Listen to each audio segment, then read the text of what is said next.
Hello, Namaskar, welcome back to Avanti Films Movie Biz, Narendra Gupta's King Star Film City and Digvijay Bollywood प्रेमी। Well, आप लोग subscribe कर रहे हो, बहुत अच्छा लग रहा है, आपके कमेंट्स भी पढ़ते हैं हम। Wonderful, I think you guys are really too good. क्या मोटिवेशन मिल रही है। वेल, आज की जो फिल्म है हमारी, हमने जो देखी फिल्म वो है आयुष्मान खुराना की फिल्म जिसका नाम है पति पत्नी और वो दो। ये BR फिल्म्स की फिल्म है, सीक्वल है। पति पत्नी और वो आई थी, उसी का इन्होंने दो लगा के पति पत्नी और वो दो कर दिया है। एक पति से एक पत्नी नहीं संभाली जाती है, यहाँ तीन तीन पत्नियां हैं। पत्नियां तो नहीं है, बट ऐसा लगता है लोगों को कि ये बंदा बड़ा रंगीन है। It is a different kind of film, comedy है। दो हमने ऐसी चीज़ें देखी है पहले, but still it goes on like a good fun ride with Wamiqa Gabbi, with Rakul Preet and Sara Ali Khan and Vijay Raj, who's the cop in this film.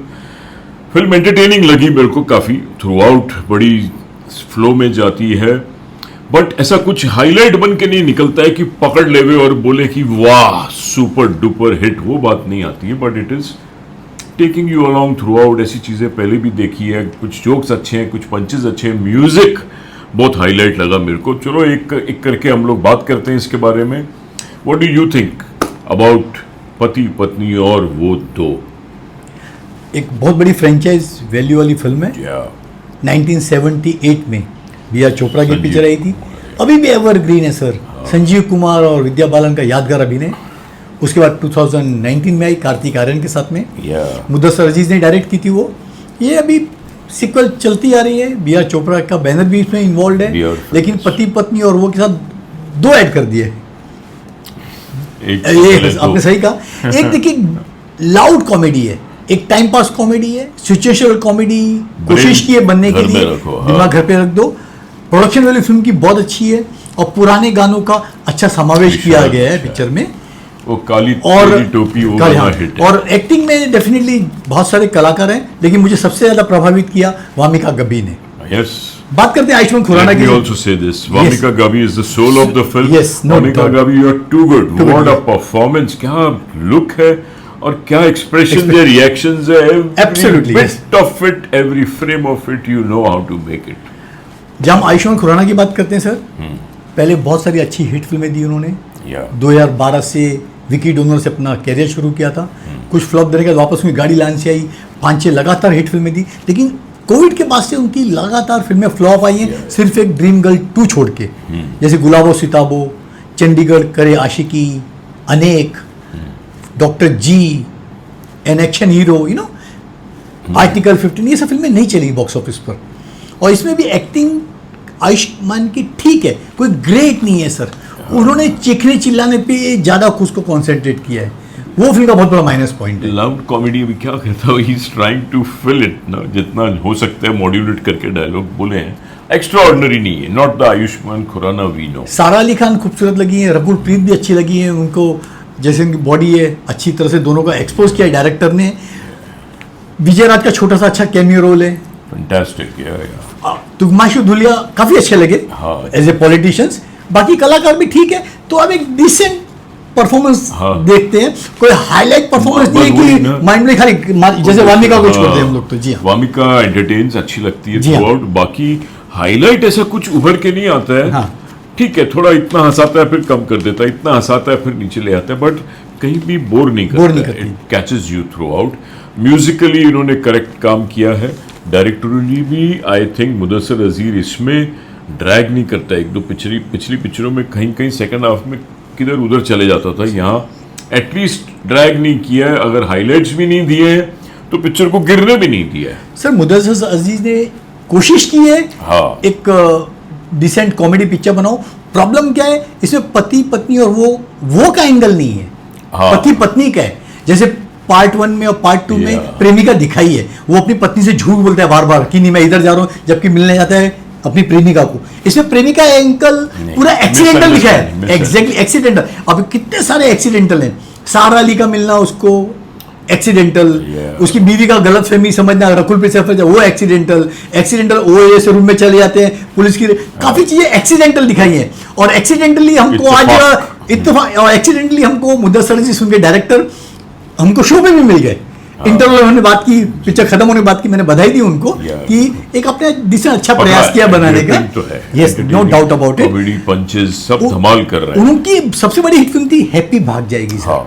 2010 में बनाई थी, पिक्चर चली नहीं थी, दूल्हा मिल गया। उसके बाद फिर हैप्पी भाग जाएगी, वो भी नहीं चली।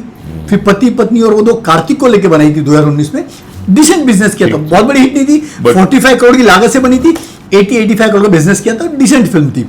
अभी खेल खेल में नहीं चली, पता नहीं क्यों नहीं चली। कोशिश की थी उन्होंने एक फॉरेन फिल्म की कॉपी बनाने के लिए, उसके बाद फिर मेरे हस्बैंड की बीवी, वो भी बहुत बड़ी फ्लॉप गई थी। ये फिल्म भी डेफिनेटली जो ऑडियंस जाएगी उनको टाइम पास करेगी। कोई अब बड़ी बॉक्स ऑफिस पर हिट की उम्मीद नहीं कर सकते, क्योंकि एडवांस बहुत ही कमजोर था। लोगों को ट्रेलर में कुछ खास ऐसी गर्मी नजर नहीं आई। प्रॉब्लम है इसका स्टोरी, स्क्रीन प्ले, डायलॉग, जिसमें पूरा कंट्रीब्यूशन मुदस्सर अजीज सर का है। वो अपनी हर फिल्म के स्क्रीन पे खुद ही लिखते हैं सर। तो हंसाने की कई जगह कोशिश की है, लेकिन out and out laugh right एक जैसा होना चाहिए थ्रू आउट, वो नहीं। इमोशंस वीक है पिक्चर के, जो इमोशनली कनेक्ट नहीं करती आपको। एक्चुअली एक कहानी चलती है कि भाई पति पत्नी बड़े खुशी से रह रहे हैं छोटे शहर में, वामिका काबी और आयुष्मान खुराना। अचानक आयुष्मान खुराना की से पुरानी दोस्त आ जाती सारा अली खान अपनी प्रॉब्लम लेके कि उसकी लव स्टोरी खराब हो रही है। कोई ऐसा रोमांस नहीं है इनका एंगल। yes. उसकी लव स्टोरी इसलिए खराब हो रही है कि वो लड़के का जो बाप है विधायक जो तिग्मांशु धूलिया, वो बहुत डेंजरस है और कुछ छप गया और बहुत ड्रामा हो रहा है। तो हेल्प करने ये बेचारा खुद खड़ा हो जाता है, जैसे कि सारे मर्द ज़्यादातर देखा है मैंने, बहुत जल्दी ऑफर करते हैं कि हाँ जी मैं सेवा करूँगा, और कैसे फंसता है, कैसे ड्रामे चलते हैं एंड तक।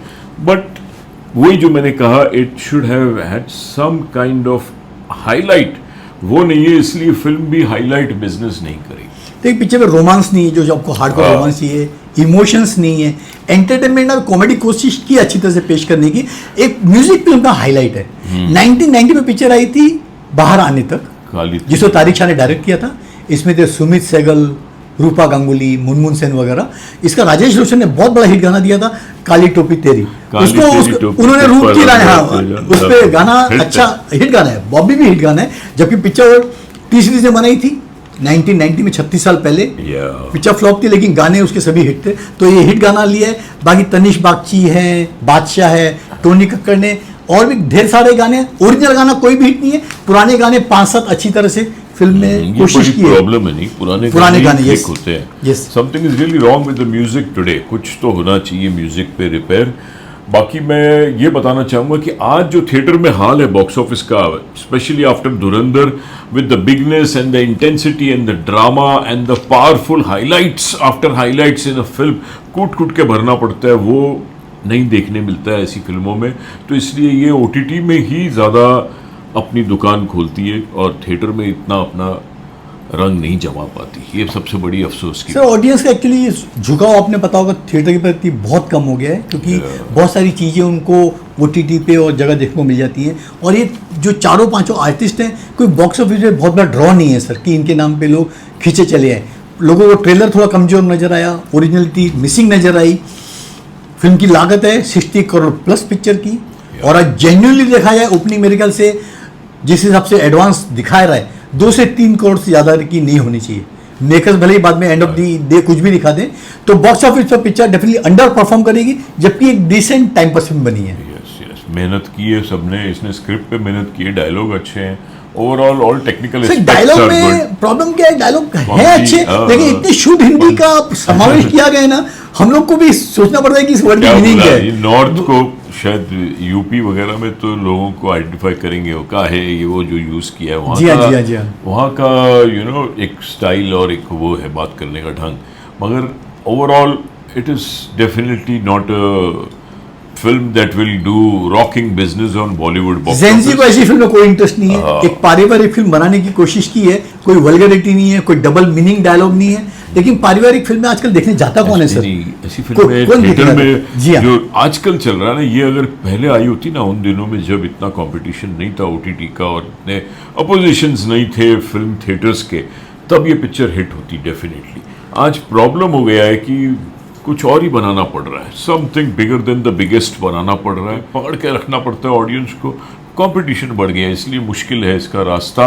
नहीं, नामुमकिन है सर, रास्ता तो बॉक्स में नामुमकिन ही है। अभी इनको OTT से क्या कुछ रिकवर कर पाते हैं 8 हफ्ते के बाद, वो देखने वाली बात होगी। यहाँ एक बात कहूँगा एज ए मतलब ट्रेड वेलविशर कि जो OTT चैनल वाले बोलते हैं नहीं हम थिएटर की बॉक्स ऑफिस की वैल्यू से पिक्चर आपको प्राइस देंगे, जी हाँ। वो उनको बदलना पड़ेगा, बदलना चाहिए, क्योंकि बहुत सी पिक्चरें ऐसी है जो आज रियली OTT के लिए सुपर डुपर हिट होती है, अच्छी होती है। थिएटर में नहीं चल आप पाती है। थिएटर के रन के ऊपर एनालाइज मत करो, उनको बेचारे प्रोड्यूसरों को प्राइस उनकी कम मत करो। You have to change this pattern. Sir OTT वाले इसलिए चेंज नहीं कर पा रहे क्योंकि उनका जो सब्सक्राइबर है बेस वो बढ़ नहीं रहे। इतनी फिल्में दिखा रहे हैं, न्यू फिल्म भी आती है, पुरानी फिल्मों को भी दिखाते हैं, अगर वो उनकी इनकम जनरेट हो रहे तो वो बढ़ा के दें। इसीलिए यही वजह है कि उनका बैरोमीटर हो गया कि बॉक्स ऑफिस परफॉर्मेंस का 15 से 20% ज्यादा आपको नहीं देंगे, इसीलिए वैल्यू पिक्चर को नहीं मिल पाती किसी भी फिल्म को। पिछले 2-3 सालों से पूरा सीन बदल गया है सर। प्रोडक्शन कॉस्ट फिर कम करनी पड़ेगी प्रोड्यूसरों Exactly, को। producer- it's high time. You can not go for such a film beyond 40 crore, 35-40 नहीं के 25-30 नीचे रखो। सर 25-30 तो तब, मैक्सिमम हाँ, ऐसे स्टार 25। because आप स्टारों को दीजिए, stars की जैसे price बार बार कम बोलते करो, हैं yes। कि पिक्चर हिट हो गई तो उसमें से बढ़ा के दे दो ना 10-15%। आप ओरिजिनल कॉस्ट इट्स अलार्मिंग। नहीं कर सकते। ये तो नुकसान होगा प्रोड्यूसरों को। प्रोड्यूसर्स के वेलविशर होने के नाते मैं कहूंगा अभी तीसरी जैसी बड़ी Cost कंपनी है पकड़ो, cost। वो बर्दाश्त कर सकती है, चलो ठीक है। बाकी कोई नया प्रोड्यूसर है तो उसका तो बेचारे का बोरिया बिस्तर पूरा पैकअप हो जाएगा क्योंकि इससे। आप अगर गौर करें तो बॉक्स ऑफिस पे थिएटरों में धुरंधर के बाद सुनसान अंधेरा है। क्या चला है उसके बाद? कोई नहीं सच में बताओ Yes। क्या चला है? चलो भूत बंगला फिगर्स दिखाए गए हैं, मगर रियलिटी में इतनी ज्यादा कोई तूफान मेल नहीं हुई है फिल्म। टी सीरीज की बॉर्डर 2 भी बोलते हैं हिट है, लेकिन अभी भी कई जन Border मानते हैं मेरे से कि कुछ, पिक्चर नहीं हाँ। चली है, जस्ट एवरेज। सर आज भी बहुत सारे वेंडर्स के पैसे देने बाकी हैं, जैसे एकता कपूर ने नहीं दिए भूत बंगला के। अगर आपने वाकई पैसा कमाया है तो आपको देने में प्रॉब्लम क्या है? कहीं ना कहीं आपको फाइनेंशियली प्रॉब्लम है, तभी आप नहीं दे पा रहे हैं ना उनको। ये तो देखो प्रोड्यूसर्स का जाती पर्सनल मामला है। कुछ हो सकता है कभी किसी ने परफॉर्म अच्छा नहीं किया है या कुछ बातें हैं। अभी लेबर का और प्रोड्यूसर का मामला हम लोग कैसे उसमें सर ऐसी चीजें पब्लिक डोमेन में नहीं आनी चाहिए कि मीडिया में आती है कि पैसा नहीं दिया तो बदनामी तो प्रोड्यूसर की होती है ना। Reporting is should not be in the media. But by and large ये मेरा मानना है कि थिएट्रिकल बिजनेस के लिए फिल्में कैसी बनाए, फिर हम प्रोड्यूसर बनाए क्या, फिर कैसी बनाए? ये पिक्चर ठीक ठाक बनाने के सच- बावजूद मेकर्स इतने दुनिया से डरे हुए थे, प्रेस शो तक नहीं किया उन्होंने। जबकि फिल्म ठीक ठाक है, एग्जैक्टली नॉट बैड, हाँ नॉट बैड, मतलब अच्छी है, टाइम पास फिल्म है, आपको एक हंसाएगी। मिनट भी मैं यहाँ वहाँ नहीं हुआ। We were involve, Yes, yes। Everybody was enjoying. फिर क्यों नहीं थिएट्रिकल बॉक्स ऑफिस की हम गारंटी लेके बोल सकते हैं कि yes it will do good, जबकि हमको अच्छी लगी क्योंकि लोग नहीं अंदर आते। थिएटर में अट्रैक्शन कम हो गई है, बहुत मुश्किल हो गया। Even if Ayushmann Khurrana is a fairly good star, he is unable to bring in people to that extent की फिल्म की गर्मी बने, तब जाके लोग और फिल्म में भी इतना ज़्यादा तत्व नहीं है कि पिक्चर देखने के बाद लोग उसको इतनी दूर तक ले जाए, उतना हाईलाइट नहीं है। So on the whole how many stars would you like to give? Average say I can give 2.5 star sir. मैं 3 देना चाहूँगा क्योंकि मेरे को डायरेक्टर की मेहनत अच्छी लगी, डायरेक्टर का इम्प्रूवमेंट लगा, नीचे गिरते गिरते फिर ऊपर आया है। डायरेक्टर हैज लर्नड कि मैं ड्राइव ठीक करूँ, इसने स्टीयरिंग करेक्ट पकड़ा है और पिक्चर को टाइट पकड़ा है थ्रू आउट। और क्लाइमैक्स कहीं ना कहीं मुद्दसर अजीज प्रेरित हो गए प्रियदर्शन की क्लाइमैक्स हाँ, से। जैसे अक्सर प्रियदर्शन की फिल्मों में क्लाइमैक्स होता है, वैसा हाँ, कुछ क्लाइमैक्स उन्होंने अपनी इस फिल्म में दिखाया है। मेरे को वो हाईलाइट लगा एंड में जो आयुष्मान खुराना आवाज देता है ना भेड़ियों के अपनी प्रोटेक्शन के लिए। जी हाँ। बट इतने बड़े भी स्टार्स नहीं है कि आप इसको लेके कहीं और चले जाएं और कुछ बड़ी बात कर लें। तो विद दैट गुड नोट कि it is a fairly good film, but theatrical box office should come up, people should go to see movies. Theatre में अगर लोग जाएं और ऐसी पिक्चरें भी देखें तो बॉक्स ऑफिस वाकई में और शाइन करें। बस इस उम्मीद से we take your leave. See you soon. Thank you.